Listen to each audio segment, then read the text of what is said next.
Donc après avoir cliqué sur le lien électrotoile, on arrive sur la page internet ci présente. Ensuite, on va descendre sur le lien sur la partie sommaire. Et dans la partie sommaire, on voit la partie 7 qui est raccordement virtuel d'un va-et-vient.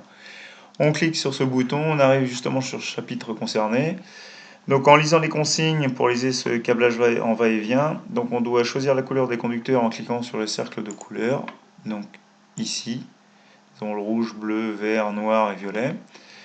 Ensuite, on doit cliquer, une fois qu'on a choisi notre couleur, on doit cliquer sur la première vis où la borne à raccorder de notre appareil, puis la déplacer sur la deuxième vis ou la borne du deuxième appareil, et ensuite on doit surtout la maintenir appuyé dessus une fois, on relâche et le lien, le trajet du fil se fait et on appuie sur la deuxième borne à l'aide de notre souris. Ensuite, une fois que c'est fait, et lorsque le raccordement de l'ensemble du câblage est terminé, on va cliquer sur le bouton valide et voilà. Mais avant tout, on doit se mettre tout en haut dans l'écran, on appuie sur la page plein écran. Comme ça, on peut travailler à partir d'un zoom qui nous intéresse.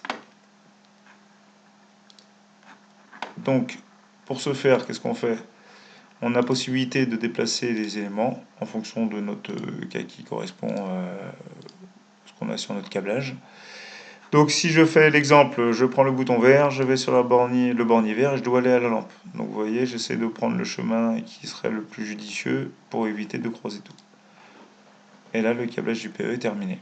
Après, si je dois prendre la phase, je prendrai celle-ci, le neutre, les navettes, les différentes navettes avec leur retour de lampe, et ça nous termine le câblage.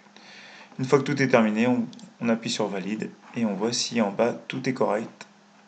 Ça veut dire qu'on a réussi. Et après, on pourra cliquer sur les différents éléments. Donc d'abord sur le disjoncteur, ensuite sur l'interrupteur S1, ensuite sur l'interrupteur S2 et on verra l'état de la lampe. Si c'est conforme. Bon courage!